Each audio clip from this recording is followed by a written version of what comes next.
growing up, what was it about animation that was like super fascinating to you?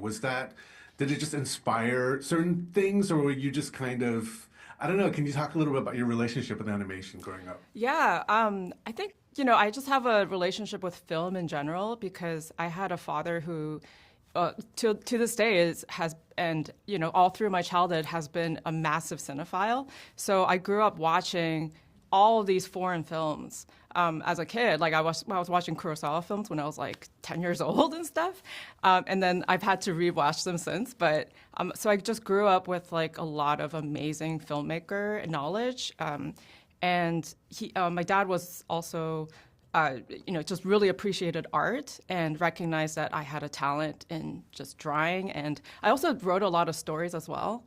And I would illustrate the stories that I came up with. So that was how I was kind of inspired to like do more kind of traditional art.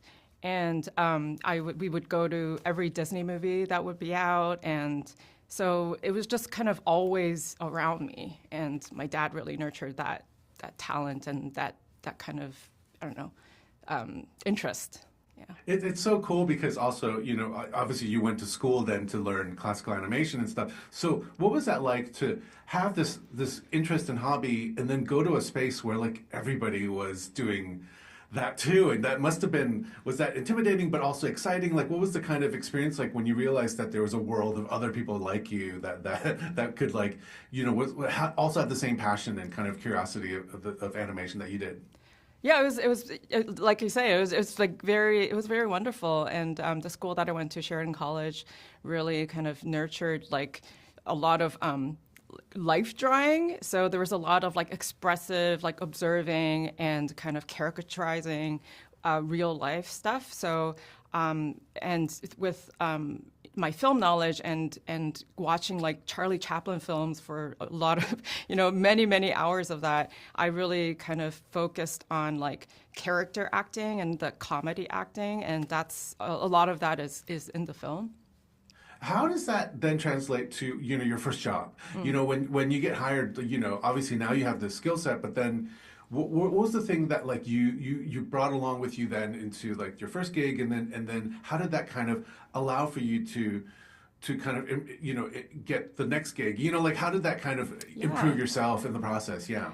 As an artist, you're very fortunate to have employment, but but like also doing what you love, like your hobby becomes your job, and it's really wonderful. But it's a lifelong process of like growing as an artist, and the experiences that you have really, and the people that you meet and the mentors that you meet really change the way you start thinking and drawing and think about filmmaking and story. So my first job out of college was at DreamWorks, and so I joined their Story Initiative program. Started there as a trainee, had a lot of great mentors, and from there I just developed a lot of relationships with other artists and filmmakers, and that is how I got to my head of story job at Warner Animation on Lego Ninjago, and from there. I was very much like, okay, I did a supervising thing. I think I'm ready to direct and do something on my own. And I had built a relationship with Aaron Warner, who's a producer at DreamWorks, and he produced all the Shrek films. And because I worked on Shrek Forever After, we built this relationship. And he was like, I'm at Sony now. Do you have a project to pitch me? And I was like, yes, I do. And so pitched it to him. And the very next week, he had a deal ready, and we started going into development. Yeah. That's fast. I Yeah. mean, like, is that common, or is that just like right place, right time kind of scenario? Well, that's amazing, though. Yes, it feels like a very easy like path, but it was, 15 years of developing a relationship, a professional relationship and a personal relationship with him. And we had already been looking for something to do together. And I was kind of ramping up because I had just had our kid. And I was like, okay, I don't know if I want to take, something that wasn't that personal to me, away from my child. And so this project, when when I thought of it and pitched it to him, it felt like, okay, this is the right thing to devote 7 years of my life to. So. What I love about Kpop Demon Hunters is that not only do you modernize it with something like K-pop, but then it's also using this traditional mythology that even as an Asian person, I was like, oh, this makes sense. Like, when did the merge happen? Was it always going to be something like this, or was it developed a different way and then one day you're like, no, wait, K-pop. Like was that like how did that mashup like kind of eventually happen? So K-pop was the last element that was folded into the mix. It was really developed at first or thought of as a Demon Hunters idea, and K-pop became this like, okay, well that could be their like front public facing thing, and of course it brought scale to the project. It brought spectacle, made it a musical, and then. We started to really like hone down on the mythology, and they're essentially shaman women, and in Korea they're mostly women, and they're actually dressed in male garb, and they are these like powerful women that dance and sing, and we thought, oh, that's a really cool thing to like root our mythology in something that's really universal. Like every culture has shamanism, and it's a very easy thing to digest for somebody. So we rooted the mythology in that, which really kind of helps to like legitimize your concept in the real world. So that was really exciting, and it was also exciting because it served as an opportunity to show old-time Korea, not just modern Korea, which is featured in the film. What I love also is that you've got these three very different leads, and so how did you find the right voice for it? Because obviously they represent so many different things, and each one has a different energy, and even the voice helps like kind of create who they are. Yes. And so was the voice acting like when you decided to choose, like was it a difficult situation, or did you have people in mind based on like things you've seen in the past? How did you find your three leads then? So the casting on this film was very difficult. It took about 2 years to cast the entire crew.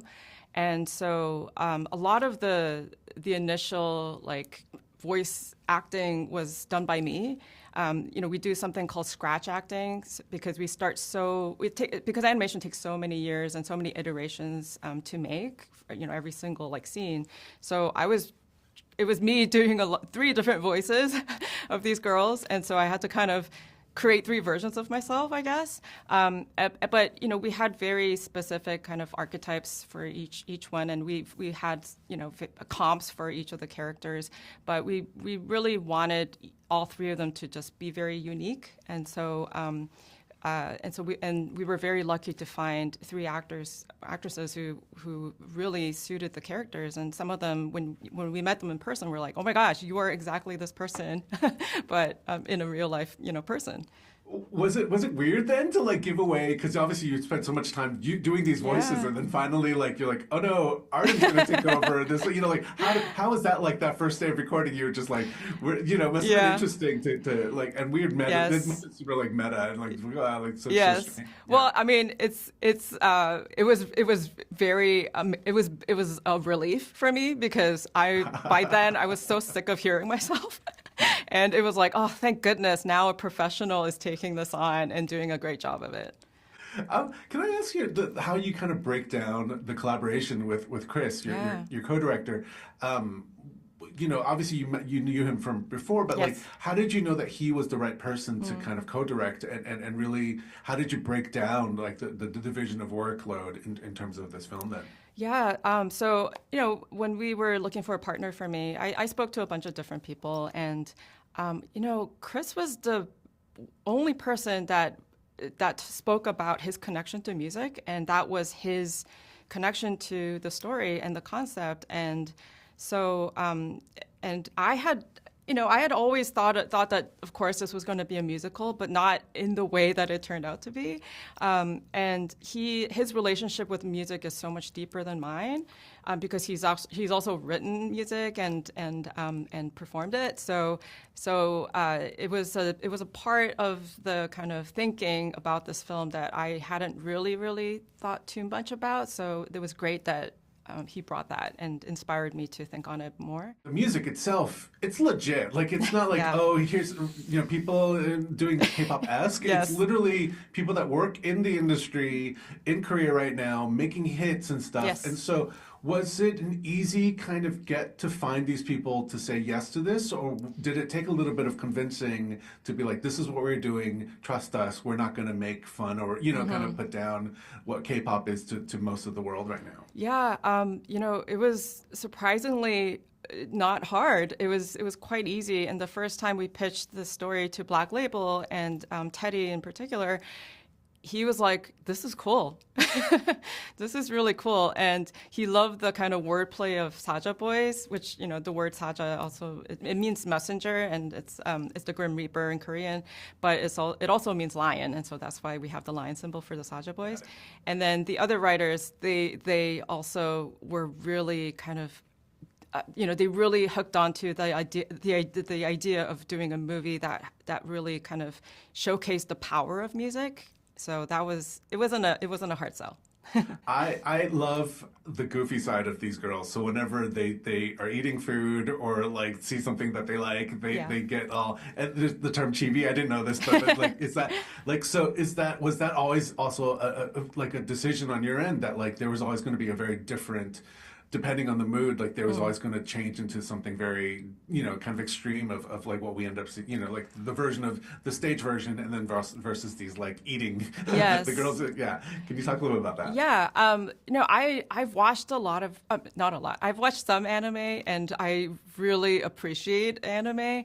And I love the aesthetic of it and just the artistry. And for this film, we really wanted to pay homage to that, and but do everything in the 3D language versus what Spider-Verse does, which is more like 2D comic style.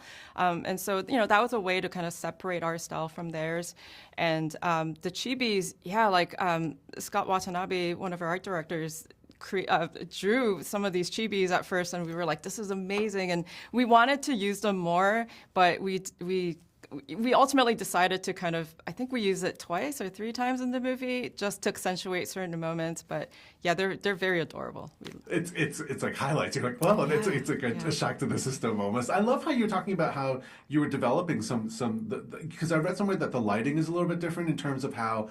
Can you talk about like what things you were pushing in terms of the technology for this one? Was it different from other films? And for a layman like me, I can't. But like, can you maybe explain a little bit to like how different this is to well, I am like you. I don't come from a production designing or an art background. It's more story. So for me, it was also a learning curve. But yes, our reference package has a ton of just K-pop, K-drama references, and we really wanted every scene to feel editorial, like you were opening the pages of a Vogue magazine, or and just editorial photo shoots. And it was also kind of a challenge to like light faces that were Asian, because we're just a little bit flatter. We just don't have as many angles. And so I think the team had to work very, diligently on figuring out like what angles make these characters the most appealing. And the way that they do it in K-drama is just so perfected. It's very difficult to create that like natural light in CG. But yes, ImageWorks was great, and I think they also brought in a lot of their live action knowledge into the lighting. So yeah. It's a lot of fun. This film is, it was a good like weekend film for me. So I congratulations on making this. I hope I hope this sparked an interest to do more. Like, are you developing other projects or even thinking about a sequel, or what's the game plan? I think there's pockets of within this story. There's questions that are not really answered fully, and that are answered, but then you kind of want to dive more into what the backstory is. So there are stories that can easily be found within this, but for now I'm taking a little break before my next thing. Go back to your kid. Thank you so much. Really, really lovely talking to you, and congratulations on this film. Thank you. Bye. Bye.